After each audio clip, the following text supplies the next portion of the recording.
everybody, it's Black Mariah. It's the end of day 2 of E3 here in Los Angeles. I thought I'd give you an update. It's easier for me to just put this all in a video and tell you what all happened today. There was a whole lot. It's a whole lot to take in. I know it's like after midnight. You guys are just chomping at the bit for all the information. But I really had to go back through my pictures. I had to take a lot of notes. There's a lot of information going on, and I'm really sorry if you're going to hear some I'm like, my hotel room is backed up to a club. It's great. I love the music. So let's get started. I'm going to go in chronological order of everything that I got to see today. The first thing I went to, I hit the E3 convention is broken up into two sides. One side is the game developer side, and the other side is the console gaming side.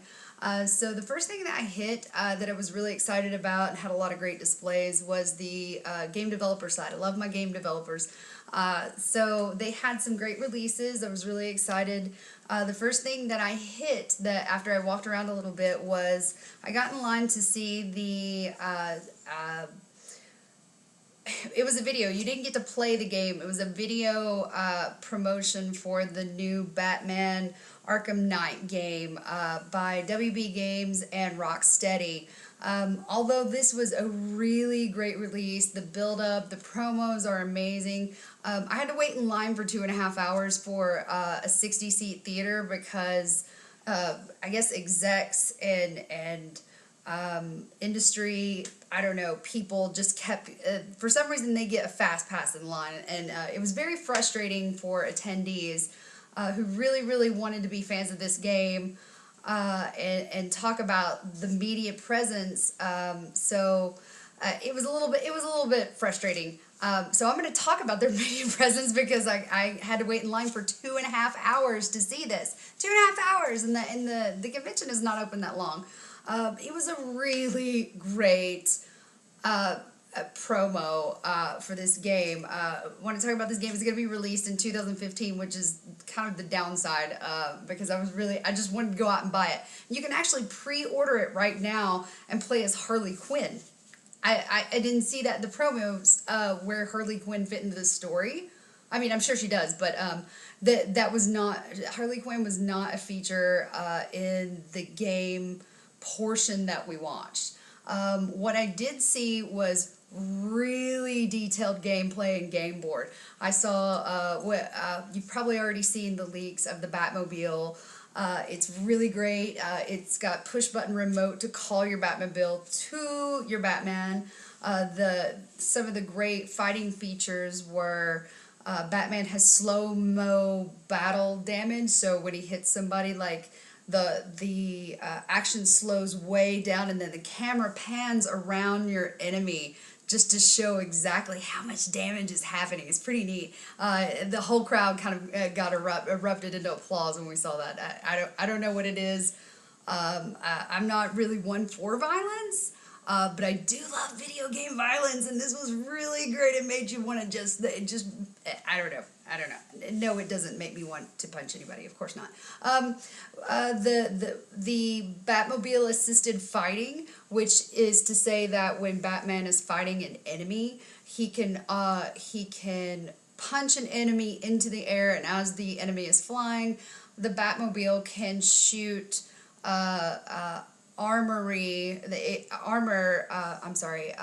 it's very late.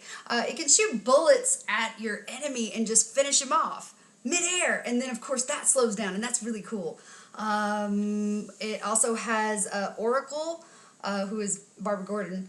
She plays a leading role in this game, assisting Batman with his adventures.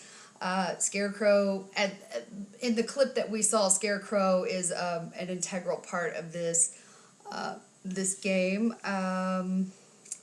I got a t-shirt for waiting 2.5 hours, but it was a really exciting game. If they had it for sale right outside of the promo, I definitely would have bought it. It just seemed like a really exciting game. I immediately went over and played Lego Batman 3, which I love the whole Lego series. Really, if it's made for a 5-year-old, I'm going to love it. These Lego games really keep improving every time they release a new game. The gameplay is improving. The tweaks and the things that don't really work in two-player mode are really getting fixed by leaps and bounds every time they release a new game. It's a really good game.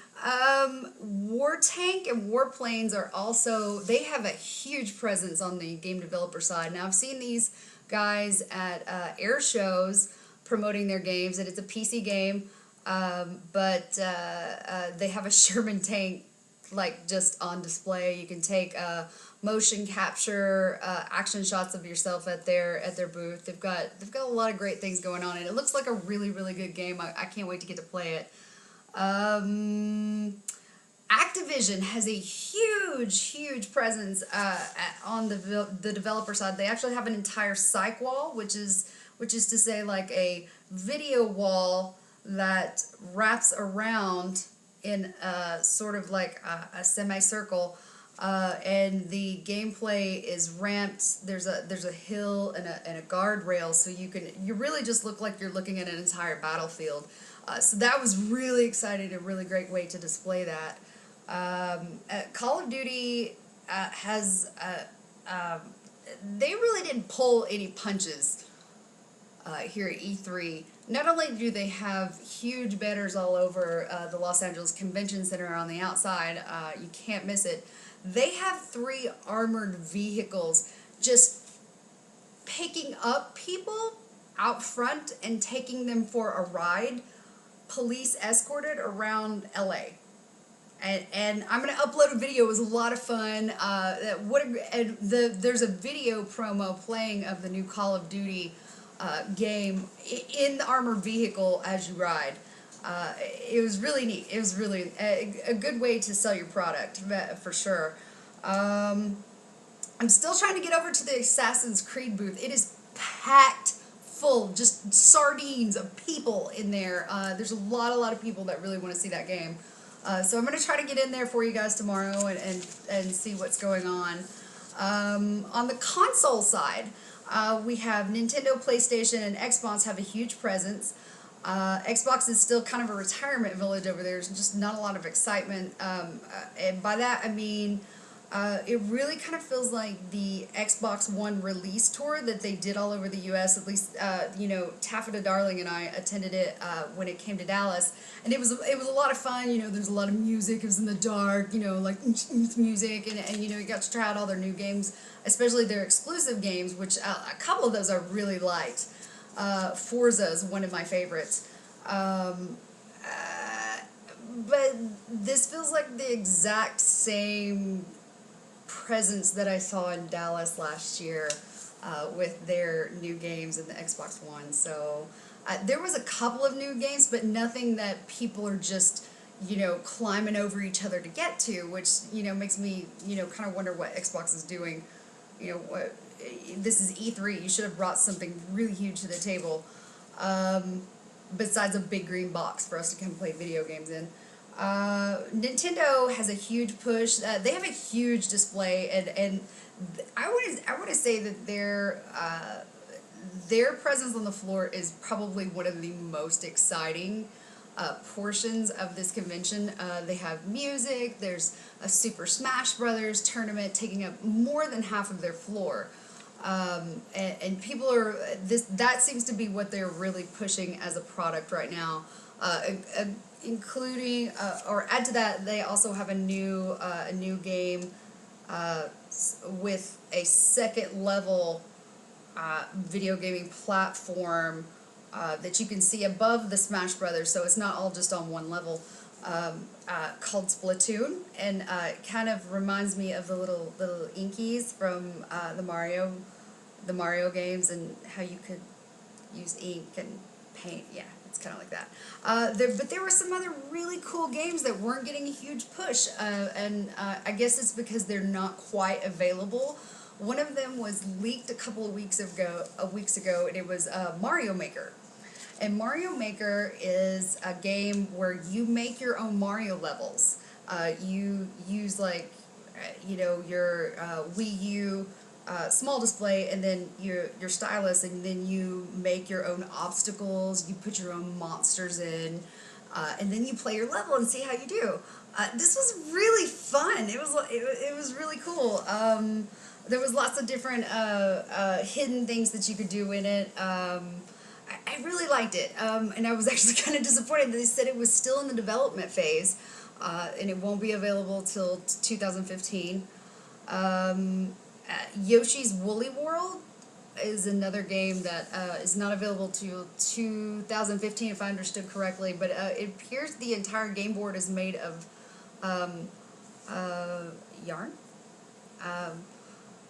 crocheted. It's all crocheted. It looks really cute. It looks really fun. A new release. Oh yeah, the Splatoon game. There's lots of other games that are getting some heavy attention and good play on the floor. It's just Nintendo really has a very fun, exciting, inviting environment. Everybody that is on the floor managing these products are very knowledgeable about these games. They're having a good time. You know, nobody's just kind of off talking to themselves or on their phone. I'll get to that later. That was a fun experience at another booth.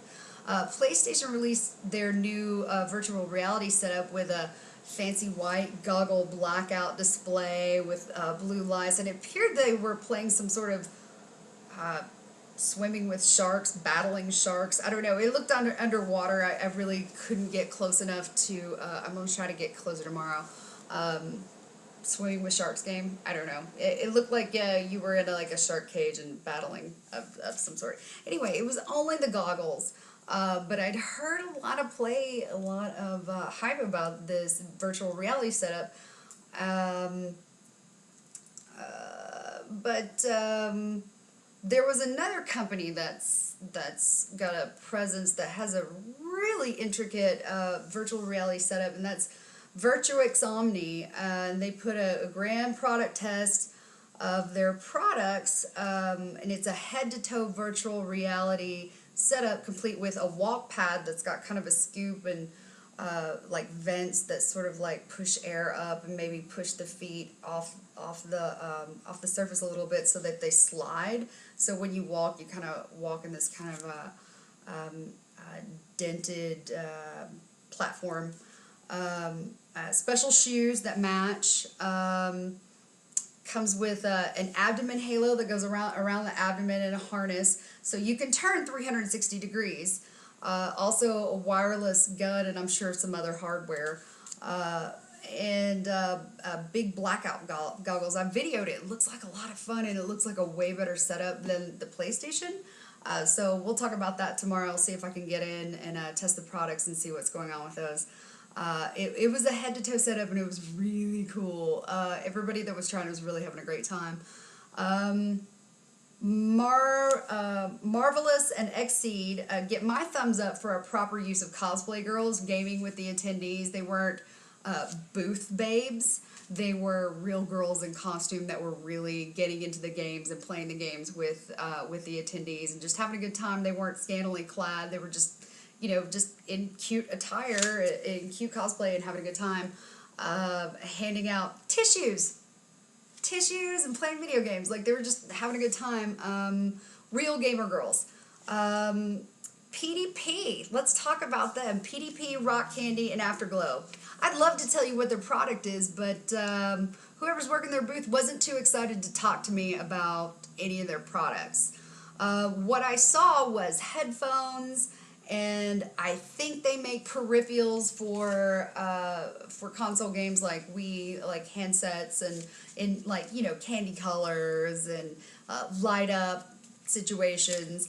But I wouldn't know because nobody took the time to come and talk to me about their products. And I thought maybe it was me personally, maybe I was having some sort of weird problem or I was being off-putting. So I left and I sent a message to a friend of mine. She was like, it's too bad you can't film it.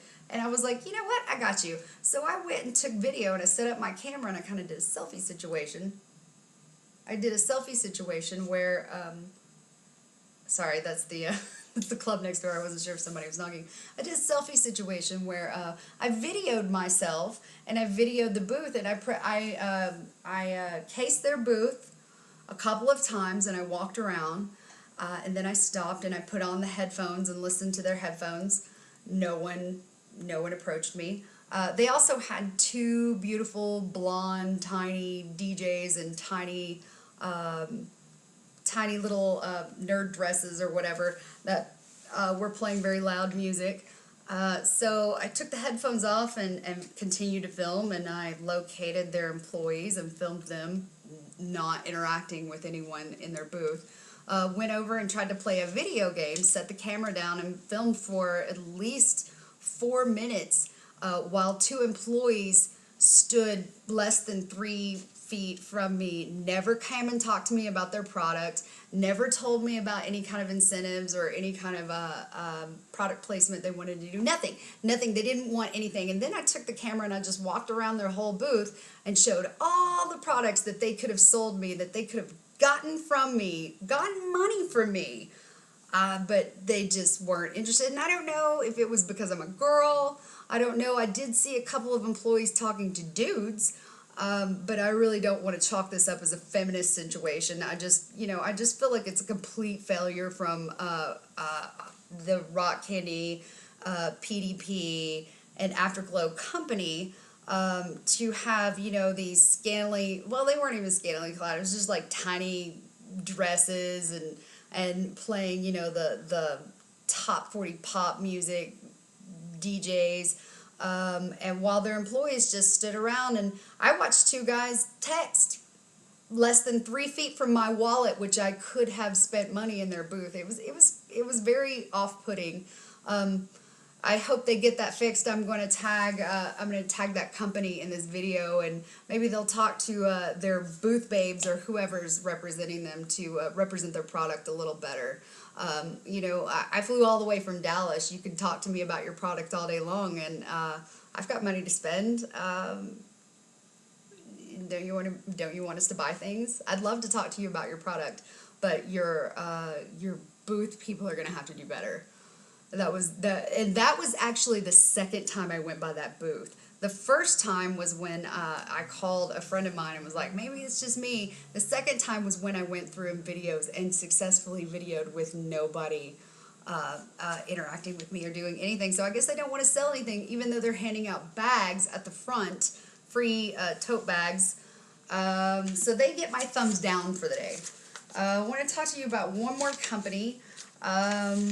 And this is something, if you're at E3 this weekend, I don't want you to miss this. There's a tent across the street from the Los Angeles Convention Center, and it has a big transformer up front. It's awesome. There's Red Bull is also sponsoring that tent.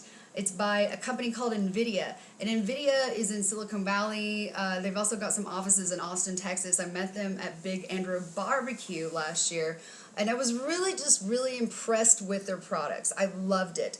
What their main platform is creating, bringing PC games and Android games to a small handheld portable console that live streams those games either from your PC or from your Android phone to a playing console, so that your phone and your PC are free to do phone and PC things.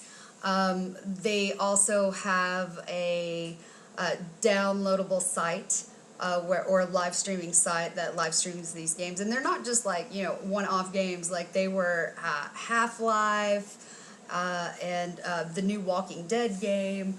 Quite a few games. They had lots of different consoles, lots of different solutions for your gaming needs, and most of all, the booth was ran by the people who work for the company. It wasn't booth babes or people who were just hired to staff and didn't know anything about the product. It was really, and I knew these people. I recognized them from Big Andrew Barbecue.